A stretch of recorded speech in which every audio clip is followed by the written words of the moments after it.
तो यार फाइनली हम लोग पहुंच चुके हैं अब जागेश्वर महादेव। मेरे पीछे देखेंगे ये उनका जो कैंपस है वो है मंदिर शायद वहाँ पे है। यहाँ दिखेगा नहीं, अभी बहुत ज़्यादा अंधेरा है। और तो हमने मंदिर के पास, अच्छा मंदिर आपको दिखेगा, वैसे अब दिखेगा शायद, ये दिख रहा होगा आपको मंदिर, ये रहा।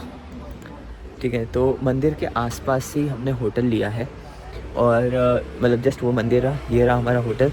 और होटल का रूम मैं आपको दिखाऊंगा थोड़ी देर में, पर उससे पहले मैं आपको कहानी सुनाता हूँ कि हम लोग आए कैसे। कासर देवी मंदिर से हम नीचे उतरे थे तो हमें गाड़ी नहीं मिल रही थी, ये तो मैंने आपको बताया था। और हमें फिर लिफ्ट मिल गई थी, हम लिफ्ट लेकर आए और उसने बहुत ही सस्ते में हमें पहुंचाया। ये सब मैं आपको बता चुका हूँ। उसके बाद क्या हुआ वो बहुत इंटरेस्टिंग है। अब वहाँ से गाड़ी मिलना बहुत मुश्किल हो गया था। हमने वेट किया, हमने 10 मिनट, 15 मिनट, 20 मिनट वेट किया, सारी गाड़ियों को हाथ देते थे। एक दो टैक्सी वाले आए, उनको बोला, उनका 1300 रुपये, 1500 रुपये, ऐसे मतलब जो मन में आ गया मांग लिया। तो यार ऐसा लगा कि आज हमें अल्मोड़ा में रुकना पड़ेगा। लेकिन महादेव ने कुछ और प्लान कर रखा था। अचानक से एक गाड़ी आई, ठीक है, एक टैक्सी वाला ही था, उसमें ऑलरेडी दो अंकल लोग बैठे हुए थे, मतलब एजेड थे दोनों। तो उससे मैंने पूछा कि जागेश्वर जाओगे? कह हाँ जागेश्वर ही जा रहा हूँ मैं। तो मैंने कहा कितना लोगे? कह रहा 150-150 रुपये, मतलब 300 रुपये दोनों का। और यहाँ पे जो बस का भी किराया है ना, जो इधर आती है, वो भी 150-150 रुपये ही लेती है। तो मतलब मैं तुरंत बोला हाँ भाई, हाँ ठीक है। आराम से बैठ के, मैं आगे बैठा था, भैया पीछे बैठे थे, आराम से बैठ के, पीछे 3 लोग थे, मैं आगे था अकेला। तो कोई दिक्कत नहीं हुई ऐसे खास। और 150 रुपये में कार में बैठ के हम यहाँ पे पहुँच गए। तो मतलब कमाल है ना, थोड़ा सा कुछ मैजिकल है ये यार। तो अब चलिए मैं आपको रूम दिखाता हूँ। ये हमारा रूम। तो डबल बेड है और कंबल भी काफ़ी इन्होंने दे रखा है। अच्छा है, बाकी टेबल चेयर हैं दो। यहाँ पे सामने हैंड वॉश है, हाथ वाथ धोने के लिए है। और वॉशरूम भी प्यारा सा है, ठीक है। अब और गीज़र भी लगा हुआ है यहाँ पे, आप देखेंगे। अगर मैं आपको बोलूँ कि आपको मतलब इसका जो प्राइस है वो गैस करना है, तो आप क्या करेंगे? पहाड़ों पे मंदिर के जस्ट पास ये रूम है। तो मोस्ट मतलब ऐसे सिमिलर रूम हमने आसपास देखा तो वो लगभग था 1500 रुपये का, 1800 रुपये का ऐसे। ये रूम हमें मिला है मात्र 600 रुपये में। है ना कमाल की बात। मैं ये दरवाज़ा बंद कर देता हूँ। और दरवाज़ा बंद करने से पहले देखिए वो आ गई है, मधुमक्खी आ गई है। तो दरवाज़ा बंद कर देता हूँ जिससे कि वो ना आए। लेकिन उससे पहले मैं आपको दिखाता हूँ कि कल सुबह यहाँ से क्या सीनरी होने वाली है, उसे हम इमेजिन कर सकते हैं, सुबह होने का वेट कर सकते हैं देखने के लिए।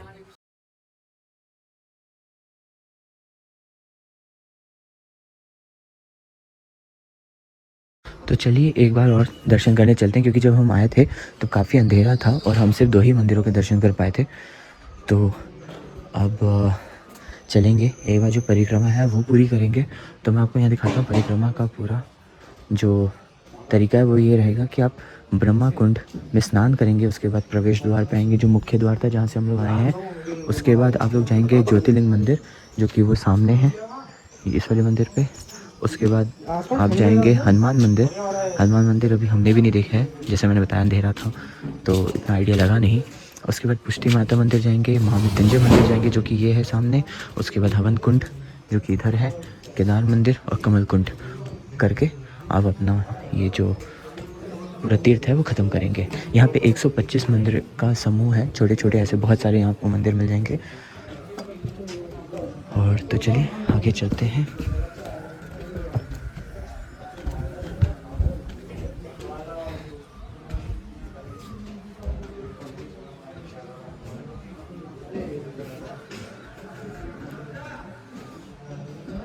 हनुमान जी मंदिर किधर हो?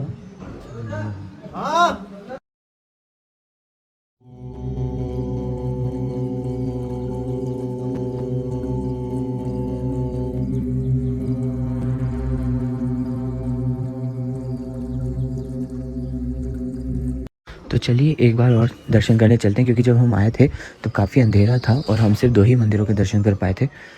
तो अब चलेंगे, एक बार जो परिक्रमा है वो पूरी करेंगे। तो मैं आपको यहाँ दिखाता हूँ परिक्रमा का पूरा जो तरीका है। वो ये रहेगा कि आप ब्रह्मा कुंड में स्नान करेंगे। उसके बाद प्रवेश द्वार पे आएंगे, जो मुख्य द्वार था जहाँ से हम लोग आए हैं। उसके बाद आप लोग जाएंगे ज्योतिर्लिंग मंदिर, जो कि वो सामने है इस वाले मंदिर पे। उसके बाद आप जाएंगे हनुमान मंदिर। हनुमान मंदिर अभी हमने भी नहीं देखा है, जैसे मैंने बताया अंधेरा था तो इतना आइडिया लगा नहीं। उसके बाद पुष्टि माता मंदिर जाएंगे, महामृत्युंजय मंदिर जाएंगे जो कि ये है सामने। उसके बाद हवन कुंड जो कि इधर है, केदार मंदिर और कमल कुंड करके आप अपना ये जो पूरा तीर्थ है वो ख़त्म करेंगे। यहाँ पे 125 मंदिर का समूह है, छोटे छोटे ऐसे बहुत सारे यहाँ आपको मंदिर मिल जाएंगे। और तो चलिए आगे चलते हैं।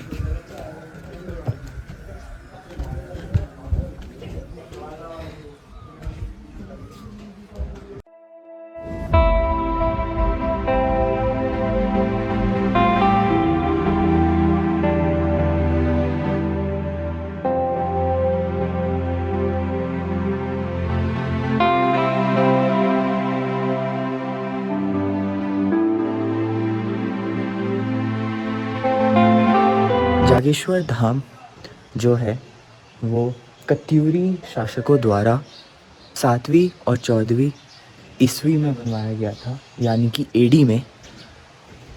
तो अगर हम इसको अंग्रेजी में ज़्यादा अच्छे से समझाऊँ तो 7वीं से 7 to 14 एडी में ये पूरा जो धाम का है वो निर्माण हुआ था।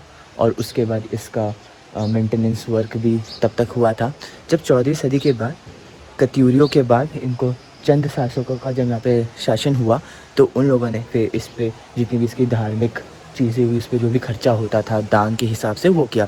जैसे भंडारा हो गया जैसे कि, तो ये मतलब काफ़ी पुराने टाइम से, ये विक्रमादित्य के टाइम से ये फिर मंदिर यहाँ पर विराजमान है। अब बारी है कुबेर मंदिर की। कुबेर मंदिर जाने के लिए आपको जागेश्वर धाम से डायरेक्ट रास्ता भी मिल जाता है, बट हम थोड़ा सा घूम के जा रहे हैं क्योंकि हमें यहाँ पे ब्रह्मकुंड देखते हुए भी जाना था। तो मैं आपको दिखाता हूँ ब्रह्मकुंड भी। तो वहाँ सामने ब्रह्मकुंड है, आप यहाँ से जाएंगे, ब्रह्मकुंड में दर्शन करेंगे, स्नान करेंगे, दर्शन करेंगे। यहाँ पे छोटा सा मंदिर है पीछे।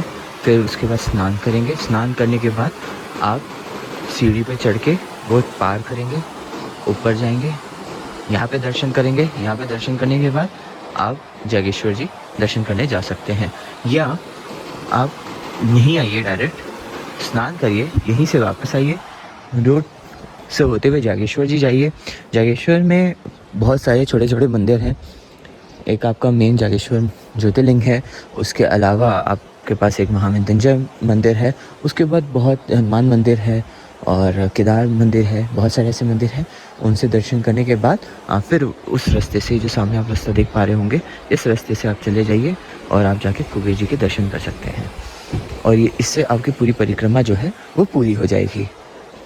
चलिए हमने सोचा कि आके क्यों ना यार एक चाय हो जाए, तो क्योंकि ठंड भी काफ़ी है यहाँ पे, पैर तो सुन ही गए, तो भी सिर्फ चाय ही उसको आराम दे सकती है। तो एक ही दुकान खुली थी पूरे मार्केट में, बाकी सारी दुकानें बंद थी। तो बस भैया चाय बनाने लगे हैं मस्ती, और चाय और बनस का लेकर अपना नाश्ता करेंगे और फिर आगे बढ़ेंगे। जो ये गांव है जागेश्वर, इस गांव की एक बहुत ख़ास बात है। यहाँ पे पहले मैं आपको बताता हूँ, यहाँ पे कौन सी ये है, यहाँ पे आपके नेटवर्क नहीं आएंगे, चाहे आपके पास जियो हो चाहे एयरटेल हो, बस BSNL और वोडाफोन आइडिया आता है। और वोडाफोन आइडिया का भी मतलब ठीक ठाक काम चला हुआ आता है सिर्फ। तो उसके बाद भी यहाँ पे आप ऑनलाइन पेमेंट कर सकते हैं, आपको हर दुकान ऑनलाइन पेमेंट लेता दिख जाएगा। अब आप सोचिए कैसे, बहुत कमाल की बात है कि यहाँ सब ने अपने यहाँ पे वाईफाई लगवा रखा है, दुकान वालों ने, गेस्ट हाउस वालों ने, सब ने। और जैसे दुकान जो बाहर छोटी छोटी जैसे दुकानें हैं, तो जैसे ये दुकान है तो ये पीछे गेस्ट हाउस है, इसका वाईफाई इसके पास भी होगा ऑप्शन। तो ये लोग क्या कहते हैं कि ठीक है आप ऑनलाइन पेमेंट करिए, हम वाईफाई दे रहे हैं, वाईफाई आप लॉगिन करिए और उससे आप ऑनलाइन पेमेंट कर दीजिए। अभी जैसे जो गेस्ट हाउस का जो भी चार्ज होगा, इसी में हम लोग रुके थे भास्कर गेस्ट हाउस, इसका जो भी चार्ज होगा वो मैं ऑनलाइन ही पे करने वाला हूँ, उसी के वाईफाई को यूज़ करके।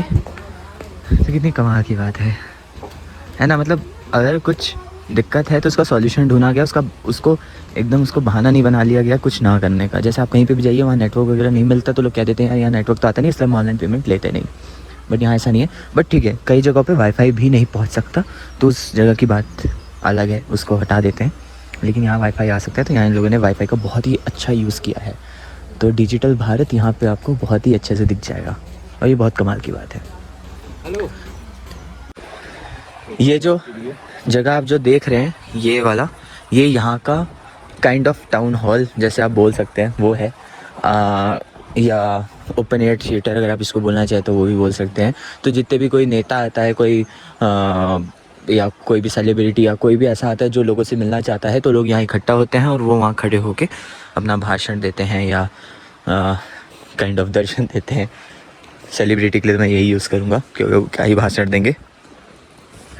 और यहाँ पे वॉशरूम की भी सुविधा है और पानी यहाँ आराम से बह रहा है, पुल है और सड़क है। आप देख सकते हैं सब कितना सुंदर है ना, एकदम ही अलग जगह है। मतलब आप मानेंगे नहीं कि ये अल्मोड़ा से कुछ ही दूर पे ये है, तो लोग जाते हैं सिर्फ अल्मोड़ा तक घूम के आ जाते हैं। अगर आप लोग यहाँ भी आए ना तो बहुत ही अच्छा है। और मेरे ख्याल से बागेश्वर इससे भी सुंदर होगा। जैसे कि ये जागेश्वर है, जागन्नाथ जी का मंदिर है, वैसे ही बागेश्वर है बागनाथ जी का। तो वो यहाँ से थोड़ा सा लेकिन ऊपर है, वो लगभग 150 किलोमीटर के आसपास है, 150-200 किलोमीटर है और ऊपर की तरफ है। तो वहाँ भी जाया जाएगा कभी जब बुलावा आएगा। अभी यहीं का बुलावा आया था तो यहाँ तो हमने कर लिए दर्शन। ये देखिए हिरन। यहाँ पे आर्कियोलॉजी सर्वे ऑफ इंडिया जो है उनका म्यूज़ियम भी है जागेश्वर का।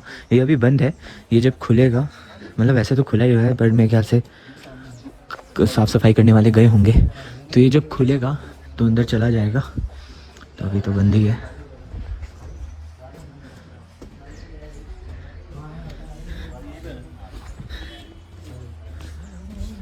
बाकी अब तो हो गया हमारे यहाँ का सारा कार्यक्रम। अब बस निकला जाएगा, जो भी गाड़ी मिलेगी कुछ भी होगा उसको पकड़ के यहाँ से आरतोला जाएंगे। और आरतोला से एक बस जाती है दिल्ली के लिए, वो पकड़ के निकलेंगे। या आरतोला से हम लोग बस ले लेंगे काठगोदाम या हल्द्वानी के लिए, सो दैट कि भैया और मैं दोनों लोग एक साथ वहाँ तक पहुँच सकें। फिर वहाँ से अपने अपने रास्ते पे निकलेंगे, भैया काठगोदाम से बनारस और मैं काठगोदाम से दिल्ली की ओर आ जाऊँगा। अभी डिसाइड करना है, वो थोड़ी बार डिसाइड करेंगे या जो जैसा होगा, जैसा जैसा फ्लो बनेगा वैसे वैसे बहते चले जाएंगे। ज़्यादा रेसिस्ट नहीं करना है। तो मैंने आपको जागेश्वर आने का तरीका बताया नहीं है ढंग से, क्योंकि हम लोग खुद ढंग से नहीं आ पाए हैं कल। लेकिन मैं आपको बताता हूँ, अगर आपको नैनीताल से नीचे जो हल्द्वानी है वहाँ से यहाँ तक आप कैसे आ सकते हैं। हल्द्वानी तक तो आप लोग पहुँच जाएंगे बहुत ईजिली। हल्द्वानी से आगे रास्ता मैं आपको बताता हूँ। हल्द्वानी से आप अल्मोड़ा आ जाइएगा, कोई भी बस पकड़ के, वहाँ से बहुत सारी बसें चलती हैं अल्मोड़ा के लिए। अल्मोड़ा से आपको गाड़ी मिल जाएगी जागेश्वर के लिए, शेयर टैक्सी भी मिल जाएगी, बस भी मिल जाएगी। लेकिन बस सिर्फ सुबह चलती है वहाँ पे, तो बस आपको हमेशा नहीं मिलेगी। लेकिन जो शेयर टैक्सी है वो हर आधे घंटे पे आपको मिल जाएगी जागेश्वर आने के लिए, वो पकड़ के आप यहाँ तक आ सकते हैं। तो बहुत ईजी रास्ता है, बहुत कहते हैं ना सीधा सीधा रास्ता है, तो कोई दिक्कत नहीं होगी आपको। बाकी अब वक्त आ चुका है यहाँ से चलने का।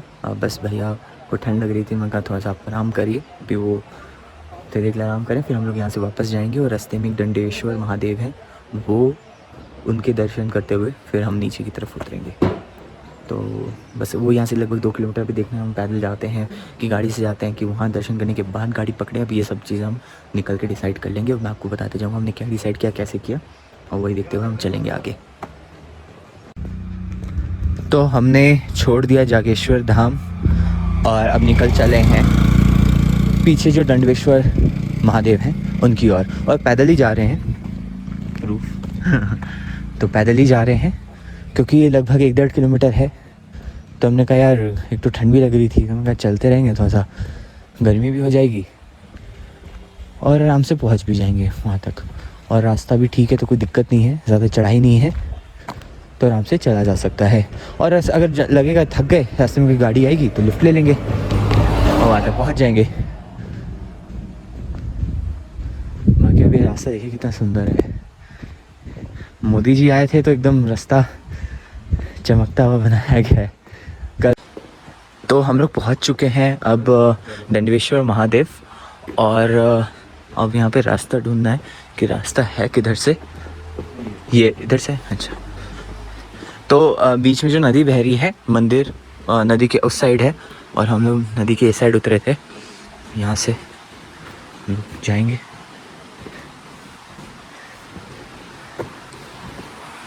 जूता उतारने के लिए।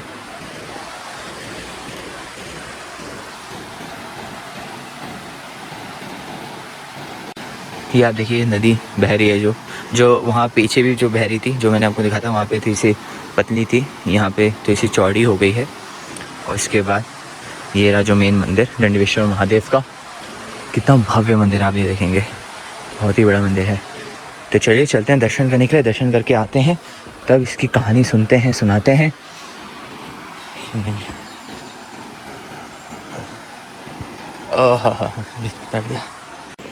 चलिए अब वक्त आ गया यहाँ से निकलने का। हम लोग का दर्शन हो गया और पंडित जी यहाँ के बहुत अच्छे थे। उन्होंने सारी कहानी सुनाई, जो भी ये क्यों मंदिर यहाँ पे है। तो हुआ क्या था कि ये दारूवन है, यहाँ पर ऋषियों ने तपस्या की शिव भगवान को खुश करने के लिए कि वो यहाँ पे आके उनको दर्शन दे। और उन्होंने उनकी तपस्या सुनी भी और दर्शन भी दिया। लेकिन जो दर्शन दिया वो नग्न अवस्था में दिया, यानी कि वो नेकेड थे। और साथ ही में उनके साथ विष्णु जी पार्वती का रूप लेकर उनके साथ उनकी धर्म पत्नी बनकर यहाँ पर आई। तो दोनों लोग बैठ के तपस्या कर रहे थे। तो जितने भी ऋषियों की जो पत्नी और बच्चे थे वो उनसे मोहित हो गए और दंड मारने लगे। तो इसलिए जो ऋषि लोग थे वो उनको गुस्सा आ गया कि यार हमारी पत्नी और हमारे बच्चों को तुम लोग दूषित कर रहे हो। मतलब शिव भगवान को पार्वती माँ को बोला कि तुम हमारे बच्चों को दूषित कर रहे हो, और मतलब बुरी भली बातें कही, गाली देने लगे। तो शिव भगवान ने कहा यार ऐसा तो मतलब हम तो सिर्फ यहाँ पे तपस्या करने आए, हम कैसे दूषित करें। कहीं आपको अपनी पत्नी को छोड़ना पड़ेगा, तब जाके मैं मानूंगा कि आप लोग तपस्या कर रहे हैं, क्योंकि आप तो ना ही ऋषियों के मतलब वस्त्र में हैं, ना आप उसके आपके मिजाज लग रहे हैं कि आप एक वो करना चाहते हैं, तपस्या करना चाहते हैं। तो आपको अपनी पत्नी को छोड़ना पड़ेगा। तो शिव भगवान कहे यार मेरी धर्म पत्नी है, मेरी ये अर्धांगिनी है, मैं इनको कैसे छोड़ सकता हूँ। तो जो ऋषियों ने भगवान शिव को श्राप दे दिया कि आपका लिंग पतन हो जाए, और हुआ भी। तो वही लिंग हवा में उड़ना लगा। तो हम अपनी कहानी कंप्लीट कर लेते हैं। कहानी बीच में रह गई थी क्योंकि गाड़ी आ गई थी, और ये गाड़ी हमने सोचा 8 तक ले लें, लेकिन ये गाड़ी वाला मोड़ा ही जाना था, डायरेक्ट से आगे मोड़ा ही 120 रुपये लगेंगे, तो कोई दिक्कत नहीं है। तो कहानी यही थी कि जब वो लिंग पतन हो गया उनका और वो हवा में उड़ने लगा, तो उसकी गर्मी की वजह से जो सृष्टि का है वो विनाश होना चालू हो गया। और साथ ही साथ सूर्य भगवान कमज़ोर पड़ गए और समुद्र में उफान आने लगा। तो देवता लोग जो थे वो इतना परेशान हो गए कि यार तो ऐसे पूरी सृष्टि खत्म हो जाएगी धीरे धीरे।